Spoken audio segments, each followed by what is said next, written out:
அல்லாஹுவையும் இறுதி நாளையும் உறுதியாக நம்பிக்கை கொண்டு அந்த நம்பிக்கையின் அடிப்படையில் செயல்படக்கூடிய நம் அனைவரின் மீதும் அந்த ஏக இறைவனின் சாந்தியும் சமாதானமும் அருளும் அபிவிருத்தியும் என்றென்றும் நின்ற அளவட்டுமாக இந்த பிரார்த்தித்தவனாக ஆரம்பம் செய்கின்றேன்.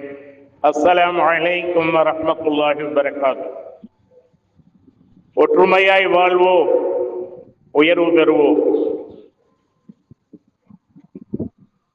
இந்த தாய் திருநாட்டிலே, இந்திய திருநாட்டிலே, பெருநாட்டிலே வேற்றுமைகளுக்கு மத்தியில ஒற்றுமையாக நல்லிணக்கமாக வாழ்ந்து வரக்கூடிய சூழலை நாம் பார்க்கின்றோம். பல மதங்கள், பல மொழிகள், பல கலாச்சாரங்கள், பல மாநிலங்களை உள்ளடக்கிய இந்த பாரத மண்ணில வேற்றுமையிலே ஒற்றுமையாக அவரவர்களும் அவரவர்களுடைய சம்பிரதாயப்படி மத வழிபாட்டின்படி ஒற்றுமையாக வாழ்ந்து கொண்டிருக்கின்ற இந்த சூழல் நீடிக்க வேண்டும், நிலைக்க வேண்டும். ஏனென்றால் இந்த ஒற்றுமைதான் உலகிலேயே இந்த இந்திய திருநாட்டை மற்றவர்கள் எல்லாம் வியப்பாக பார்க்கக்கூடிய விதத்திலே, ஜனநாயகத்தை பேணுவதிலே உலகிலேயே இந்தியாவுக்கு நிகர் இந்தியாதான் என்று சொல்லக்கூடிய விதத்திலே அவர்கள் வேற்றுமையிலே ஒற்றுமையாக வாழ்கிறார்கள் என்ற அந்த நிலை உலகம் முழுவதும் இந்தியாவுக்கு பெருமை தேடி தந்து கொண்டிருக்கின்றது. சமீப காலங்களாக வடபுலங்களில இதற்கு ஊறு விளைவிக்கும் விதத்தில் மத விருப்ப பிரச்சாரங்களை செய்து மனித நல்லிணக்கத்தை, ஒற்றுமையை பால்படுத்தக்கூடிய சூழ்நிலைகளை எல்லாம் நாம் பார்க்கின்றோம். அதற்கு நாம் கிஞ்சிட்டும் இடம் கொடுத்து விடக்கூடாது. ஒற்றுமையாய் வாழ்வதால் உண்டு நன்மை, வேற்றுமையை வளர்ப்பதால் விளையும் தீமை. நாம் எல்லாம் சிறு வயதில் பள்ளிக்கூடங்களில் படிக்கும்போது நீதி கதைகள் என்று போதிப்பார்கள். 1ஆம் வகுப்பு 2ஆம் வகுப்பு பாடங்களிலேயே படங்களோடு சில அருமையான தத்துவங்களை ஒற்றுமைக்கு இலக்கணமாக நாம் திகழ வேண்டும் என்பதையெல்லாம் பாடங்களிலே நமக்கு சொல்லித் தருவார்கள். 4 மாடுகள் ஒன்றாக மேய்ந்து கொண்டிருக்கிறது. சிங்கம் வந்து அந்த மாடுகளை அடித்து கொன்றுவிட வேண்டும் என்று நினைக்கிறது. ஆனால் அந்த 4 மாடுகளும் ஒற்றுமையாக இருக்கின்ற காரணத்தினால் ஒன்றுக்கு ஆபத்து வந்தால் இன்னொன்று பாய்ந்து வந்து தாக்கக்கூடிய விதத்தில் அந்த ஒற்றுமை நிலைத்திருக்கும் காலமெல்லாம் எதிரியால் சிங்கத்தால் அந்த மாடுகளை ஒன்றும் செய்ய முடியவில்லை. நரியோடு ஒப்பந்தம் செய்து நரி தந்திரத்தால் அந்த மாடுகளுக்கு இடையில பிரிவினை ஏற்படுத்தி, பிளவை ஏற்படுத்தி, பகைமை சண்டையை மூட்டி 4ம் தனித்தனியாக நின்று மேய ஆரம்பித்தவுடன் சிங்கம் மிக எளிதாக அந்த மாடுகளை அடித்து கொன்றது என்பதை நமக்கு கதையாக சொன்னார்கள். துணையின்றி வெண்புறா தனியாக வந்தது, வனவேடன் வீசிய வளைதனில் விழுந்தது. உடனே மற்ற புறாக்கள் எல்லாம் அந்த வலையிலே விழுந்து ஒட்டுமொத்தமாக தன்னுடைய சக்தியை பயன்படுத்தி அது ஒரு எலியிடம் போய் அந்த வலையினுடைய கண்களை எல்லாம் அந்த எலி கடித்து அந்த புறாக்களை விடுவித்தது. எல்லாம் ஒன்றாக சேர்ந்ததால் இது நடந்தது என்று பல நீதி கதைகள் நமக்கு போதிக்கப்பட்டிருக்கிறது. இஸ்லாமும் அப்படித்தான் ஒற்றுமையை வலியுறுத்துகிறது. ஒற்றுமைக்கு எந்த விதத்திலும் ஊறு விளைவித்து விடக்கூடாது, கெடுதல் செய்து விடக்கூடாது. அல்லாஹ்வின் தூதர் ஸல்லல்லாஹு அலைஹி வஸல்லம் அவர்கள் கூறினார்கள், பொறாமை கொள்ளாதீர்கள். ஒற்றுமை குலைவுக்கு காரணமே பொறாமைதான். பொறாமை கொள்ளாதீர்கள். பிறரை அதிக விலை கொடுத்து வாங்க வைப்பதற்காக விற்பனை பொருளின் விலையை ஏற்றி கேட்காதீர்கள். கோபம் கொள்ளாதீர்கள். பிணங்கிக் கொள்ளாதீர்கள், ஒருவருக்கொருவர் பிணங்கிக் கொள்ளாதீர்கள். ஒருவர் வியாபாரம் செய்து கொண்டிருக்கும் போது மற்றவர் தலையிட்டு வியாபாரம் செய்ய வேண்டாம். மாறாக அல்லாஹ்வின் அடியார்களே, அன்பு காட்டுவதில் ஒற்றுமையாக சகோதரர்களாக இருங்கள். ஒரு முஸ்லிம் மற்றொரு முஸ்லிமுக்கு சகோதரர் ஆவார்.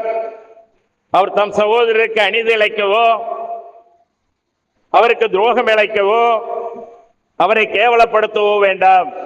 இறையச்சம், தக்வா, ஹா ஹுனா தக்வா, ஹா ஹுனா தக்வா, ஹா ஹுனா தக்வா என்று 3 முறை தன்னுடைய இதயத்தை கைகளால் சுட்டி காட்டியபடி நபி ஸல்லல்லாஹு அலைஹி வஸல்லம் அவர்கள் நெஞ்சை நோக்கி 3 முறை செய்கை செய்தார்கள். ஒருவர் தாம் சகோதர முஸ்லிமை கேவலப்படுத்துவதே அவருடைய பாவங்களுக்கு, தீமைக்கு போதிய சான்றாகும். ஒவ்வொரு முஸ்லிமுக்கும் மற்ற முஸ்லிம்களின் உயிர், பொருள், மானம் ஆகியவை தடை செய்யப்பட்டவையாகும். ஆகவே ஒருவருடைய உயிருக்கு, ஒருவருடைய மானத்திற்கு, ஒருவருடைய உடைமைக்கு நாம் அதற்குரிய கண்ணியத்தை வழங்கிவிட வேண்டும். நபி ஸல்லல்லாஹு அலைஹி வஸல்லம் அவர்கள் ஹஜ்ஜத்துல் விதாவிலே யௌமுன் நஹர் என்ற அந்த ஹஜ் பெருநாள் தினத்திலே உரையாற்றி கொண்டிருக்கும் போது, இந்த மாதம் இத்தகைய மாதம், இந்த நாள் எத்தகைய நாள், இந்த ஊர் மக்கா எத்தகையது, இந்த நாள் புனிதமானது, இந்த மாதம் புனிதமானது, ஹஜ் மாதம், இந்த மக்கா மாநகரம் புனிதமானது. அதுபோல் உங்களுடைய ஒவ்வொருவருடைய உயிரும், உடைமையும், மானமும் மற்றவர்களுக்கு புனிதமானது. அதிலே அத்துமீறி நீங்கள் நுழைந்து விடாதீர்கள். அநியாயமாக கொலை செய்து விடாதீர்கள். ஒருவருடைய பொருளை அநியாயமாக அபகரித்துக் கொள்ளாதீர்கள். ஒருவருடைய மானத்தை ஈனத்தனமாக அவரை அவமானத்திற்குள்ளாக்கி விடாதீர்கள் என்றெல்லாம் நபி ஸல்லல்லாஹு அலைஹி வஸல்லம் அவர்கள் கூறினார்கள். ஆகவே அன்பானவர்களே, கண்ணியத்திற்குரியவர்களே, இந்த ஒற்றுமை என்பது நமக்கு பல வகைகளிலும் நன்மை பயக்கும். இன்னும் அல்லாஹ் கூறுகிறான், யா அய்யுஹல்லதீன ஆமனு ஸ்பிரு வஸாபிரு வராபிது வத்தகுல்லாஹ லஅல்லகும் துஃப்லிஹூன். இறை நம்பிக்கையாளர்களே, பொறுமையுடன் இருங்கள், இன்னல்களை, துன்பங்களை சகித்துக் கொள்ளுங்கள், ஒருவரை ஒருவர் ஒற்றுமையாக பலப்படுத்திக் கொள்ளுங்கள், அல்லாஹுக்கு பயந்து கொள்ளுங்கள், இம்மையிலும் மறுமையிலும் நீங்கள் வெற்றியடைவீர்கள். இம்மையிலும் மறுமையிலும் நீங்கள் வெற்றியடைவீர்கள். வலா தஹினு வலா தஹஸனு வஅன்துமுல் அலௌன இன் குன்தும் முஃமினீன். எனவே நீங்கள் தைரியத்தை இழக்காதீர்கள், கவலையும் படாதீர்கள். நீங்கள் மோமின்களாக, உண்மையான இறை நம்பிக்கையாளர்களாக இருந்தால் நீங்கள் தான் உன்னதமானவர்கள் என்றும் அல்லாஹ் கூறுகின்றார். ஆகவே அன்பானவர்களே, கண்ணியத்திற்குரியவர்களே, ஒற்றுமை என்பது மிக மிக முக்கியமானது. இந்த ஒற்றுமை எப்பொழுதும் பேணி பாதுகாக்கப்பட வேண்டும். ஒற்றுமை பாழாகும் விதத்திலே நாம் எந்த விதத்திலும் சொல்லாலோ, செயலாலோ, எண்ணங்களாலோ ஈடுபடக்கூடாது. இன்னும் அல்லாஹ் கூறுகிறான், இன்னமல் முஃமினூன இஹ்வத்துன் ஃபஸ்லிஹு பைன அஹவைக்கும் வத்தகுல்லாஹ லஅல்லகும் துர்ஹமூன். நிச்சயமாக மோமின்கள், இறை நம்பிக்கையாளர்கள் யாவரும் சகோதரர்களே. ஆகவே உங்கள் இரு சகோதரர்களுக்கு இடையில் நீங்கள் சமாதானம் உண்டாக்குங்கள். இன்னும் உங்கள் மீது கிருபை செய்ய பொருட்டு நீங்கள் அல்லாஹ்வை பயப்படுங்கள்.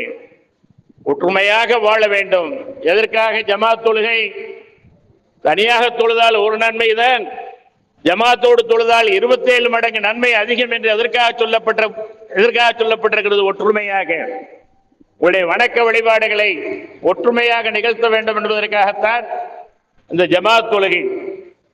5 நேரம் ஜமாத்தாக ஒற்றுமையாக தொழுவது மட்டுமல்லாமல் வாரத்திலே ஒரு நாள் ஜும்மாவிலே ஒன்று கூட வேண்டும். ஒற்றுமையாக ஒருவருக்கொருவர் அன்பை, சலாத்தை பரிமாறிக்கொள்ள வேண்டும்.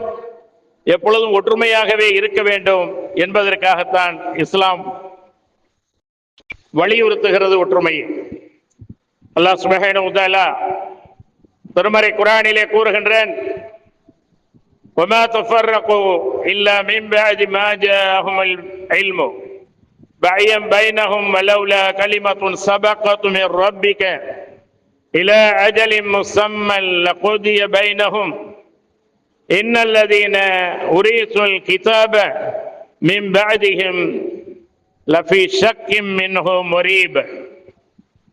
அவர்கள் தங்களிடம் ஞானம் வேதம் வந்த பின்னர் தங்களுக்கிடையே உள்ள பொறாமையின் காரணமாகவே என்று அவர்கள் பிரிந்து போகவில்லை. பொறாமைதான் காரணம். அவருக்கு என்ன அப்படி, நாம் ஏன் இப்படி இருக்கக்கூடாது என்று ஒற்றுமைக்கு மத்தியில வேற்றுமையை பிரிவை ஏற்படுத்துவதற்கு மூல காரணமாக பொறாமை இருக்கிறது என்பதை அல்லாஹ் சொல்லி காட்டுகிறார். அவர்கள் தங்களிடம் ஞான வேதம் வந்த பின்னர் தங்களுக்கிடையே உள்ள பொறாமையின் காரணமாகவே அன்றி அவர்கள் பிரிந்து போகவில்லை. அவர்கள் பற்றிய தீர்ப்பு ஒரு குறிப்பிட்ட தவணையில் என்று உம்முடைய இறைவனின் வாக்கு முன்னரே ஏற்பட்டிருக்காவிடி அவர்களிடையே இதற்குள் நிச்சயமாக தீர்ப்பளிக்கப்பட்டிருக்கும்.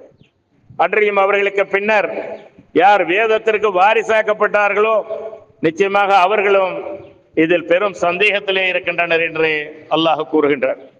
ஆகவே அன்பானவர்களே, கண்ணியத்திற்குரியவர்களே, நாம் ஒற்றுமையாக இருக்க வேண்டும்.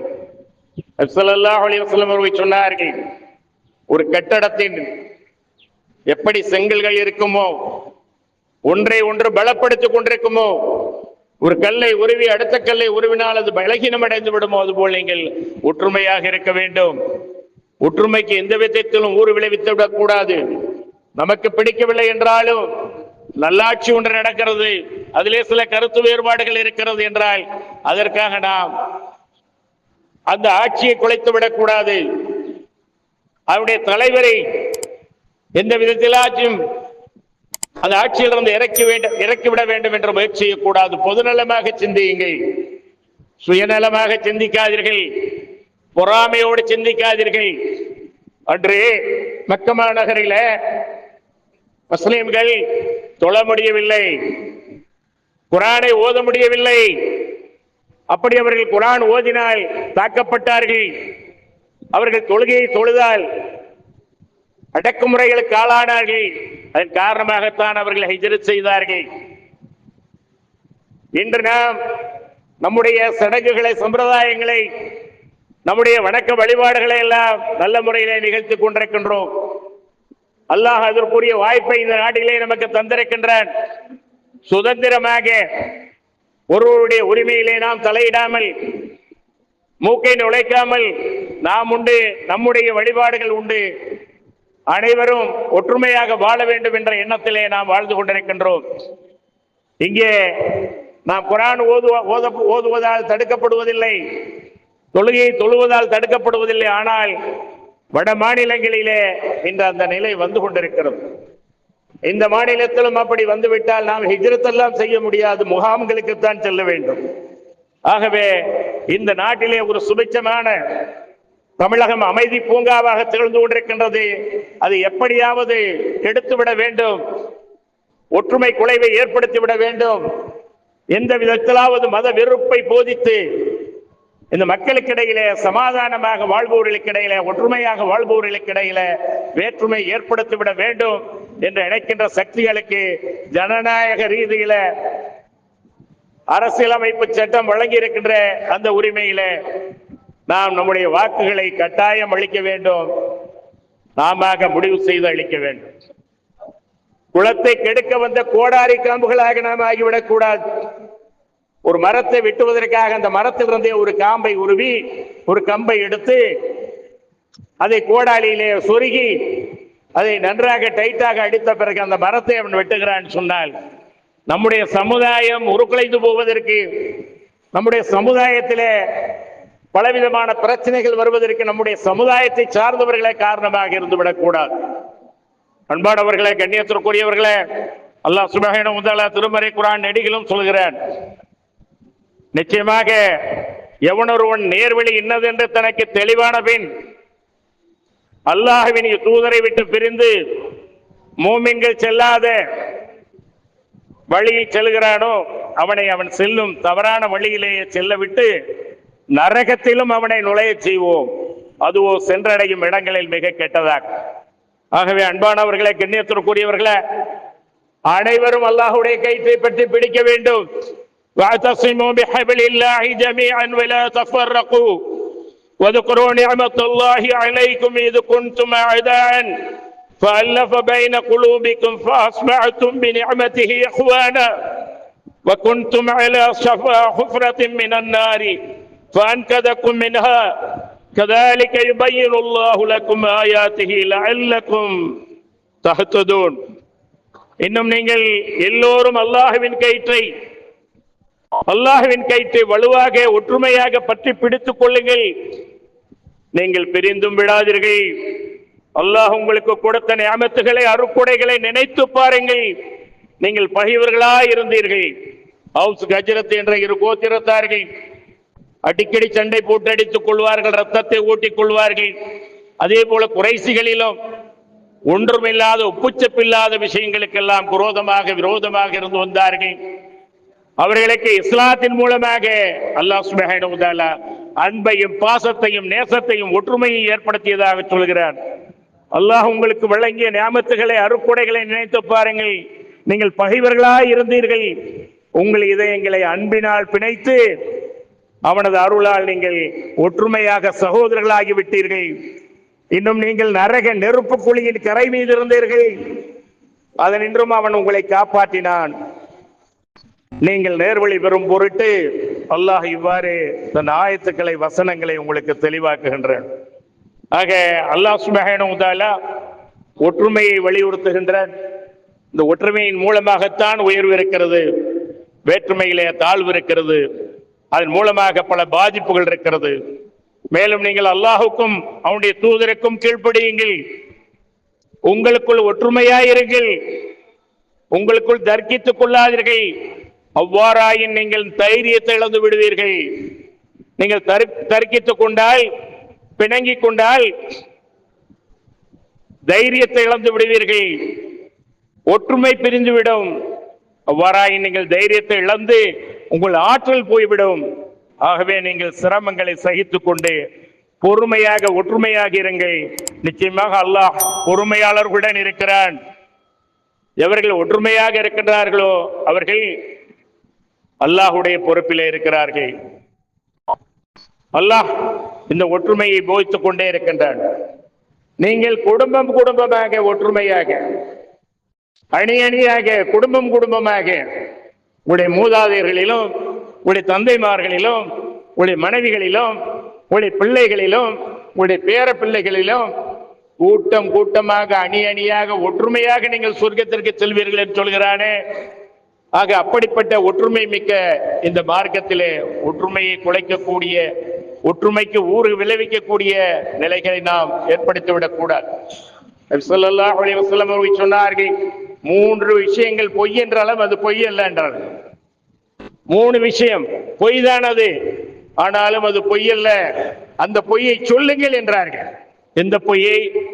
எதிரிகள் படையெடுத்து வருகிறார்கள், நாம் பலவீனமாக இருக்கிறோம், குறைவான எண்ணிக்கையில இருக்கின்றோம், அவர்களுக்கு அந்த உண்மையை காட்டிவிடக் கூடாது.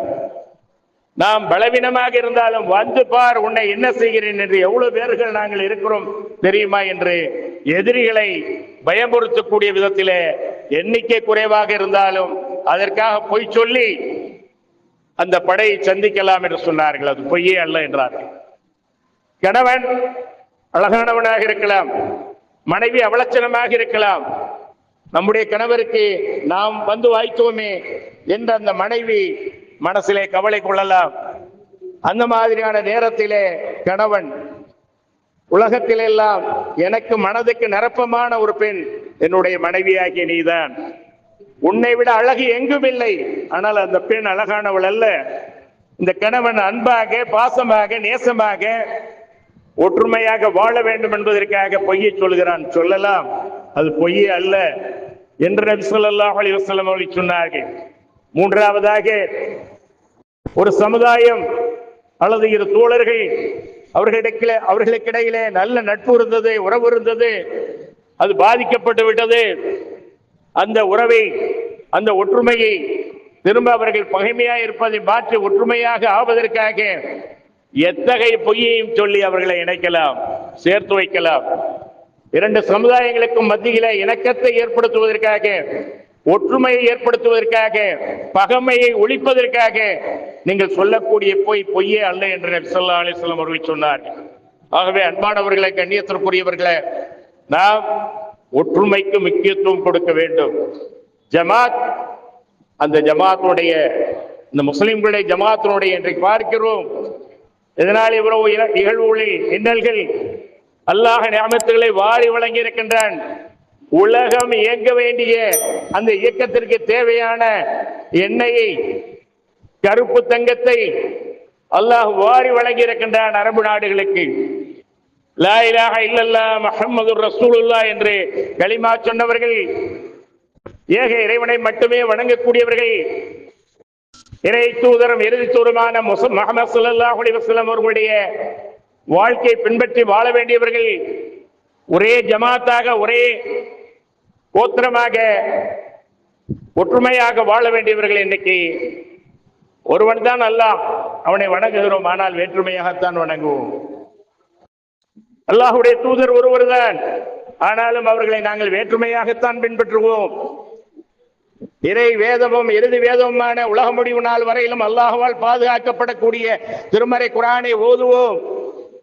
அதிலே சொல்லப்பட்டிருக்கின்ற ஒற்றுமைகளை எல்லாம் நாங்கள் புறக்கணிப்போம் என்று அவர்களும் புறக்கணித்து இருக்கிற காரணத்தினாலே, இன்றைக்கு ஒரு சரியான தலைமை இல்லாத காரணத்தினாலே, உலக முஸ்லிம்களுக்கு இடையிலே ஒற்றுமை இல்லாத காரணத்தினாலே பலவிதமான விபரீதங்கள், உலகில் ரீதியாக ஏற்படக்கூடிய முன்னேற்றங்களுக்கு தடைகள், இப்படி பல விதத்திலும் யாரிடம் பொறுப்பை கொடுக்க கூடாது அவர்களிடம் பொறுப்பை கொடுத்து அவர்களுக்கு வாரி வழங்கி என்று அவர்களால் எதுவும் நம்மை காக்க முடியாது என்ற நிலைக்கு வரக்கூடிய, தள்ளப்படக்கூடிய நிலைகள், இவைகளை எல்லாம் நாம் பார்க்கின்றோம்.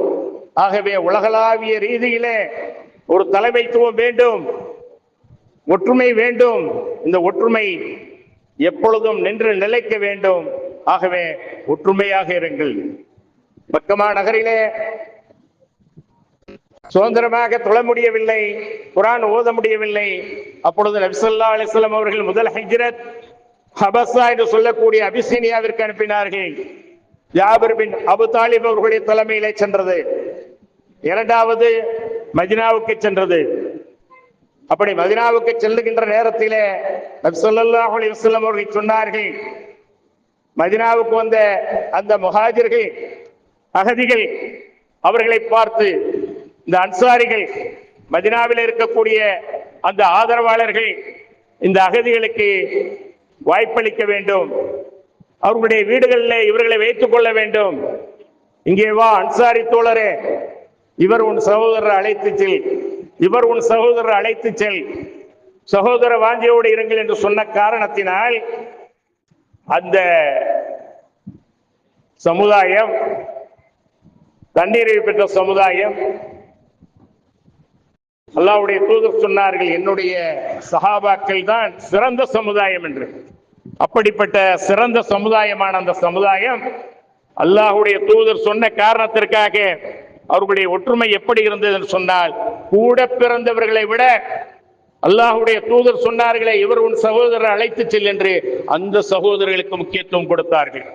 எந்த அளவுக்கு முக்கியத்துவம் கொடுத்தார்கள் என்று சொன்னால், அல்லாஹ்வே திருமறை குர்ஆனிலே அதை சொல்லி காட்டுகின்றான். அன்பானவர்களே, கண்ணியத்திற்குரியவர்களே, எந்த அளவுக்கு அவர்கள் முக்கியத்துவம் கிடைக்கப்பட்டார்கள் என்றால், ஒரு நேரத்திலே இந்த சொத்துக்களை கூட அவர்களுக்கு கொடுக்கக்கூடிய விதத்திலே, என்னிடம் நிறைய சொத்துக்கள் இருக்கிறது, அதில் பாதியை உங்களுக்கு வழங்கி விடுகிறேன் என்று சொல்லக்கூடிய விதத்திலே, அவர்களுடைய இரத்த சம்பந்தமான உறவுகளை விட அல்லாஹ்வுடைய தூதர் சகோதரி என்று சொன்ன அந்த மக்கா வாசிகளுக்கு, அகதிகளுக்கு இந்த அன்சாரிகள், மதீனா வாசிகள், ஆதரவாளர்கள் முன்னுரிமை வழங்கினார்கள். ஆகவே அன்பானவர்களே, கண்ணியத்திற்குரியவர்களே, எப்பொழுதும் நாம் அல்லாஹ்வுடைய தூதரின் பிரகாரம் ஒற்றுமையாக வாழ வேண்டும். அந்த ஒற்றுமைக்கு சிறிதும் இன்னல் வந்துவிடக் கூடாது. அல்லாஹ்வின் தூதர் ஸல்லல்லாஹு அலைஹி வஸல்லம் அவர்கள் சொன்னார்கள், நீங்கள் இறை நம்பிக்கை கொள்ளாத வரையில் சொர்க்கத்தில் நுழைய முடியாது. நீங்கள் ஒருவரை ஒருவர் நேசிக்காத வரை முழுமையான இறை நம்பிக்கையாளர்களாக முடியாது. ஒன்றை நான் உங்களுக்கு அறிவிக்கட்டுமா? அதை நீங்கள் செயல்படுத்தினால் ஒருவரை ஒருவர் நேசம் கொள்ளலாம், ஒற்றுமையாக இருக்கலாம். உங்களுடைய சலாத்தை பரப்புங்கள், சலாம் சொல்லிக் கொள்ளுங்கள். சலாம் சொன்னால் பதில் சொல்லுங்கள். அஸ்ஸலாமு அலைக்கும் என்று சொன்னால் நீங்கள் அலைக்கும் அஸ்ஸலாம் என்று சொல்லுங்கள், அல்லது அதைவிட அதிகமாக அலைக்கும் அஸ்ஸலாம் ரஹ்மத்துல்லாஹி வ பரக்காத்துஹு என்று சொல்லுங்கள். சலாத்தை பரப்புவதன் மூலமாக உங்களுக்கிடையே ஒற்றுமையும் நேசமும் பாசமும் ஏற்படுவதன் மூலமாக நீங்கள் முழுமையான இறை நம்பிக்கையாளர்களாகி சொர்க்கத்துக்குள்ளே போகலாம் என்று சொன்னார்கள் சொன்னால், ஆகவே இந்த ஒற்றுமை பேணப்பட வேண்டும். எந்த விதத்திலும் இந்த ஒற்றுமைக்கு பாதிப்பு வந்துவிடக் கூடாது. இந்த சந்தர்ப்பம், இந்த தேர்தல் கால சந்தர்ப்பம் நம்முடைய ஒற்றுமையை பிரதிபலிக்கக்கூடியதாக, நம்முடைய ஒற்றுமையை எடுத்தேம்பக்கூடியதாக. நாங்கள் எல்லாம் சில கருத்து வேற்றுமையில இருந்தாலும் ஒற்றுமையாகத்தான் இருக்கிறோம், ஒன்றாகத்தான் செயல்படுவோம். எந்த நிலையிலும் ஒற்றுமைக்கு பங்கம் விளைவிக்கக்கூடிய எந்த தீய சக்திகளுக்கும் நாங்கள் இடம் கொடுத்து விட மாட்டோம் என்று கருத்து வேற்றுமைகளை, சில விஷயங்கள் நமக்கு பிடிக்காமல் இருக்கலாம், அதையெல்லாம் தூரமாக வைத்துவிட்டு நல்லிணக்கத்தோடு இந்த ஒற்றுமை நீடிக்க வேண்டும், நிலைக்க வேண்டும். எப்பொழுதும் முஸ்லிம்கள் மட்டுமல்ல, வேற்றுமையிலே ஒற்றுமையாக வாழக்கூடிய நம்முடைய தொப்புள்கொடி உறவினர்கள் அனைவரும் சுபிச்சமாக, நேசமாக, பாசமாக இந்த அமைதி பூங்காவான தமிழகத்திலே தொடர்ந்து வாழ வேண்டும். அந்த அமைதிக்கு பங்கம் விளைவிக்கின்ற எந்த சக்தியையும் நாம் அனுமதிக்க கூடாது. நாம் ஒற்றுமையிலே சிறந்து விளங்க வேண்டும். அத்தகைய ஒற்றுமைக்குரிய நன்மக்களாக, ஒற்றுமையை பேணக்கூடியவர்களாக, ஒற்றுமைக்கு ஊறு விளைவிக்காதவர்களாக, ஒற்றுமைக்காக நாம் எந்த தியாகத்தையும் செய்யக்கூடியவர்களாக ஆக வேண்டும். ஒற்றுமையாய் வாழ்வோம், உயர்வு பெறுவோம். அல்ஹம்துலில்லாஹி ரப்பில் ஆலமீன். அஸ்ஸலாமு அலைக்கும் வரஹ்மத்துல்லாஹி வபரகாத்துஹு.